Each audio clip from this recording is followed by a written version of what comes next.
Yo, what is good with y'all boys? Today we're gonna be talking about Cour 4, episode 2. Man, bro, sit back, relax. I'm gonna be yapping with y'all. I'm gonna be hop skipping and jumping around. I'm gonna keep it a buck with y'all. I do have some notes, but this is gonna be like a freestyle type of video. We got some BSR in the background, so just sit back, relax, grab a snack, grab your popcorn, and let's get straight into it. And before I proceed, I'm not gonna lie, the best scientist in Bleach, the best, the smartest guy, that debate is over. It's over with this episode. Like, it's done. But first, we start off the episode, I think, with like asking, and we start the episode with actual Orihime scene. And I'm not gonna lie, like, these TYBW animators, when it comes to Orihime, are just like a sight to behold, bro. Like, bro, Orihime was not looking like that back in the day in her school outfit. But anyways, her and that girl's Ichigo's friend are talking. I'm not gonna lie, the colors and everything in that scene look beautiful, but we ain't here for that. We here for the punches and the kickies, right? So we go back to asking. He activated his little like purple ball. I'm not gonna lie, in this episode there's a lot of JJK isms. Let me explain. JJK, y'all know, if y'all watch JJK, y'all know, and JJK has a whole bunch of that stuff where, like, they start yapping. They're like, oh, this is my ability, and because of that, my ability, yours to work, and because of how the tectonic plates move, therefore, at the perfect timing, you're hitting the connect. It was a lot of, like, the yapping and explaining the moves. And I don't mind explaining the moves. It's just when it gets too complicated, like, Asking was explaining his move and why Yuri didn't affect him. And I'm not gonna lie, whenever like that sort of stuff just happens, where just like over explaining and like just yapping like that. Not even yapping, it's like the over explain, like over like complication of things, right? I just tune it out. I tune it out, bro.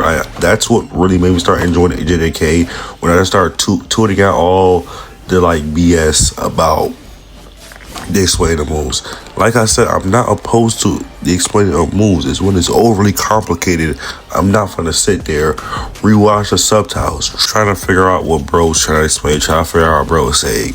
I understand, hey, Asking has a poison ability with his adaptability, with his full standage.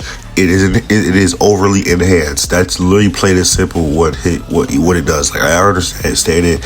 I don't need like every single nitty gritty like over explain in detail, but that's besides the point.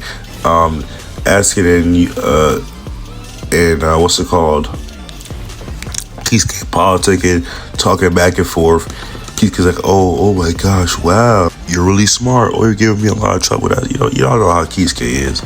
But then Kisuke, Asking activates his full standage, and he explains it to Kisuke, which that is really funny. As we progress later on to the episode, I'll explain why that's really funny later on. So Kisuke, man, Kisuke just said, man, forget all that talking, bro. Let's get to fighting. Let's get to boxing. And he just like quickly just whips out like a horizontal slash at Asking, which is crazy, bro. My dog Asking be so quick to get up out of there with that little like flash, that move he has with his I'm not sure what you call it, but the move that he has when he like dodges and gets up out the way, and it's like these little like step stones of like purple. Y'all know what I'm talking about. Asking's ability, he be quick to spam them to get up out of there. And then Kisuke like, all right, bro, y'all, you forced me, I had to do it. And he says Bankai. I'll never get tired of a Bankai scene, bro. That's just something that it's like so iconic. It's like, I'll never get tired of Naruto doing a Rasengan. I'll never get tired of Goku charging up and doing a Kamehameha or going Super Saiyan. Like, I'll never get tired of a Bankai. Like, bro, it is so cool. So cool. Now, I'm not gonna lie, I didn't like how Kisuke entered his Bankai at first. I watched this episode 2 times. I watched it yesterday when it first came out, and I watched it this morning, like right before I started this video. And the problem I had with Kisuke's Bankai when I first started watching it was that when he said Bankai, right, it just kind of like did a black screen, and it just like immediately just transitioned to his Bankai. I didn't like that. I feel like it should have been like gradual, you know. It's not like a cut edit. Like, for example, like it wasn't no transition. It was just like a straight up like cut of like, oh, Kisuke Bankai, black screen, show his Bankai. Like, it wasn't like a transition. But I watched it for the second time, and it didn't bother me as much. And also on the first watch, I feel like Kisuke's Bankai was like lackluster with what he did. But on the second rewatch, I'm not gonna lie, very, very much so satisfied with the Bankai, what he did. But he just started just going crazy with the Bankai. He like does like a zipper man, a Bucciarati, if you watch JoJo. He opens up Askin's like right arm, which was like sick. I love that. It literally reminded me of Bucciarati's ability, bro. Now that I think about it. So I love that. I love him like zipping across on the on like the little railings of his reconstruction. I love how he like reconstructs his body as he's fighting Askin. Bro, I love the design of his Bankai, bro. Like the big girl in the background. I feel like he has the same like kind of aesthetic of Bankai to like Senjumaru. And I really do like Senjumaru's Bankai because of the simple aesthetic of it. I don't know, I just really like it. I wish like we got some more backstory on like why there's like a big girl. Like, I wish we got more like, cause he has like the puppet type of like aesthetic, you know, kind of like Mayuri. I wish you got some more backstory of like, you know, why is she that girl? Or his Bankai Loki gives me Shinsui.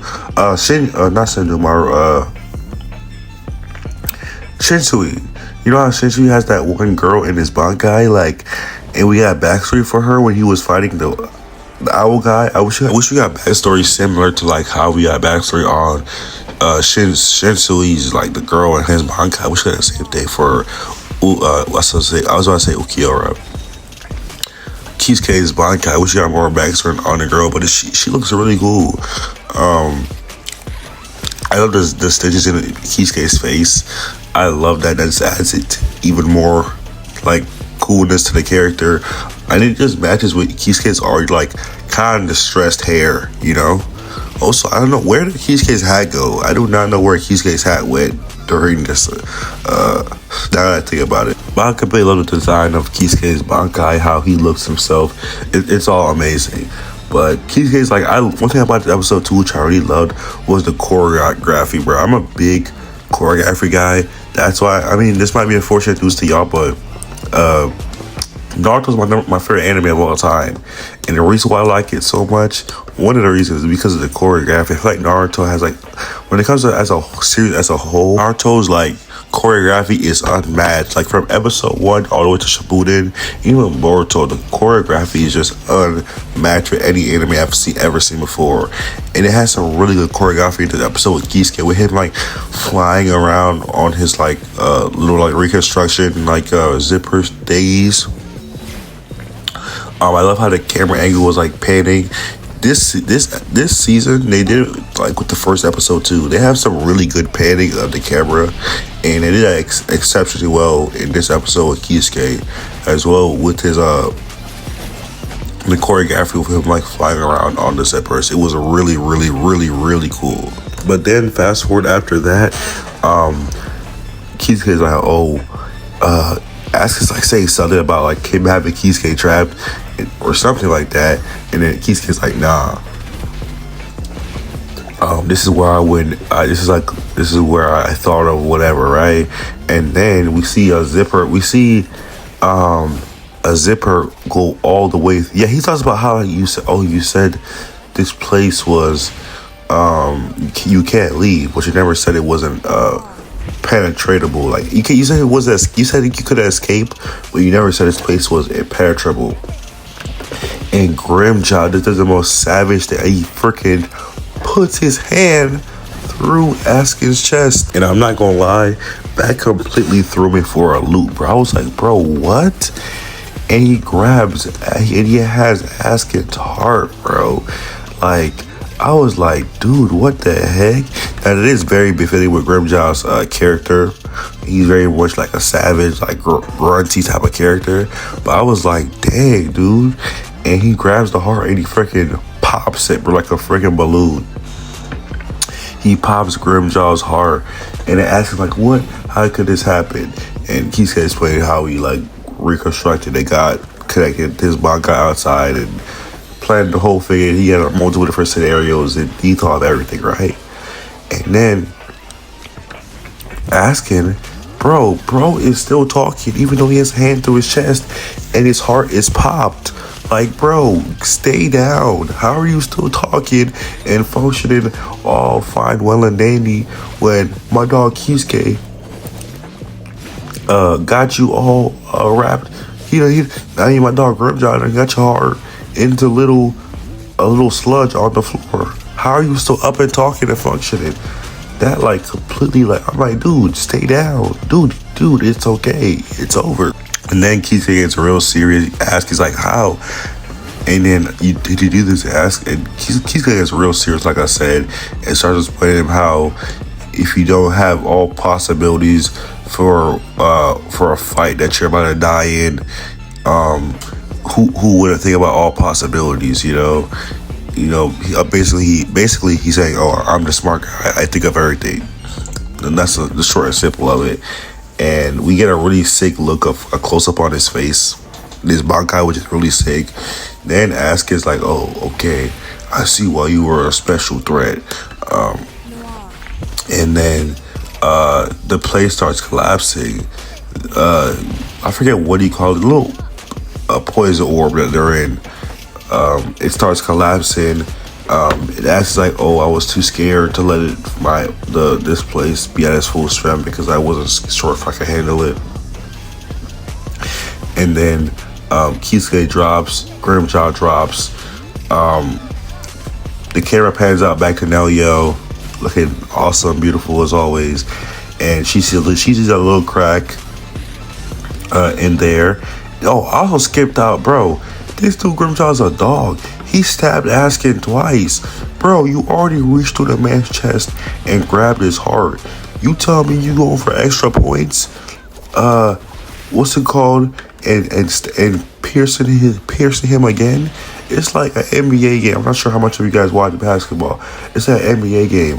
When the game is already won and the winning team has the ball, they just normally just dribble the ball out and they don't score. It's like you already had the battle won, and then it's 5 seconds left, you're up by like 30, and then you just do a 360 windmill dunk. Like, gang, you already won. Excuse me. You already won. Why are you doing all this? But back to what I was saying before. Grimjaw drops, Kisuke drops, the place is collapsing. Naoyo sees, she jumps through to the gap, and then we go into Orihime and Ichigo, which, bro, Yuha is like a top 10 range baiter, bro. Also, like I said, the scientist debate is over after this episode. It is, the smartest scientist debate is over, and the smartest character in the show is over. It's Kisuke, hands down. There's no way you're telling me Mayuri would have won that fight versus Asuka. I'm just not hearing it. Yeah, I know he's a whole bunch of poison adaptability, but it's Kisuke, bro. It's Kisuke over here. But like I said, bro, Yuha has to be up there with like the top 5 rating batters, bro. Where he made Ichigo pop up, where he was like, oh, I'm gonna protect you, Kurosaki. Finally, they pull up on Yuha. Yuha's like, oh, let's do it. What you gonna do? I see everything. You gonna swing left, you gonna swing right. What it is, Ichigo. What it is, my son of darkness. Ichigo, he's not hearing that. He's trying to box and get down. He like, you're not my dad. And then he starts talking about Ichigo's dad, talking about Ichigo. He's talking about, you mean Ishin Kurosaki?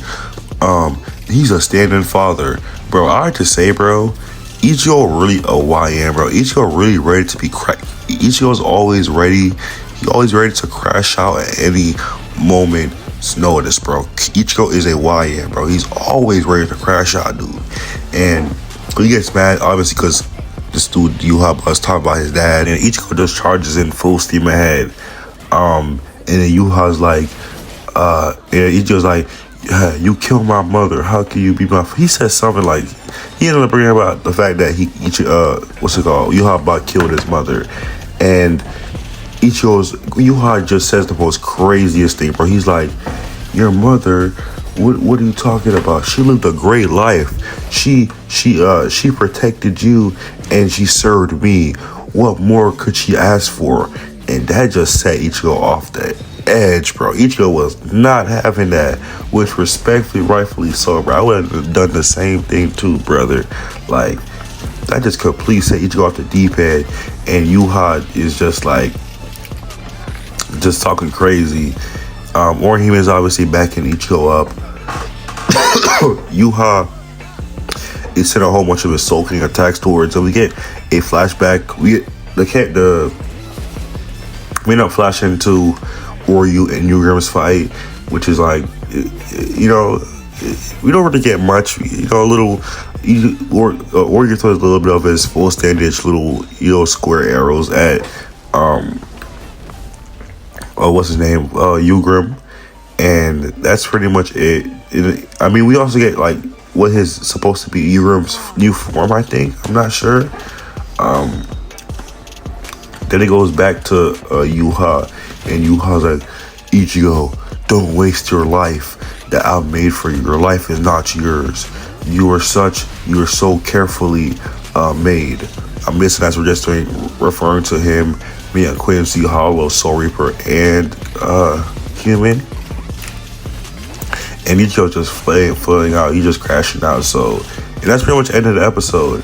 Now, I know the first 2 episodes came out in theaters, so I'm expecting for the next episode to like kind of tease Horn of Salvation Ichigo. I don't think he's gonna go Horn of Salvation next episode, but I'm really looking forward to that. My thoughts on this episode, really good episode.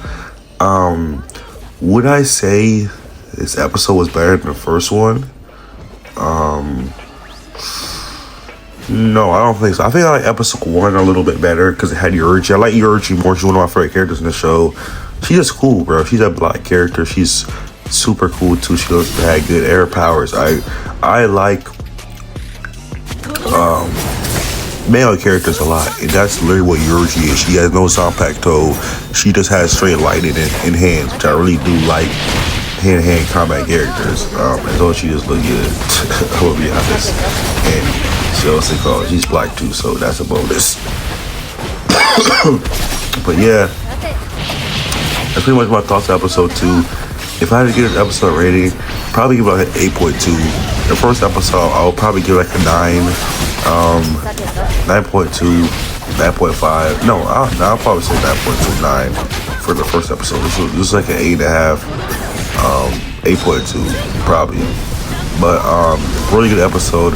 I'm really excited for the next episode. Let me know what y'all think about down below of this episode. Appreciate y'all for rocking with me. Hearing me yapping about this episode, just talking all over the place and just randomly jump from topic to topic.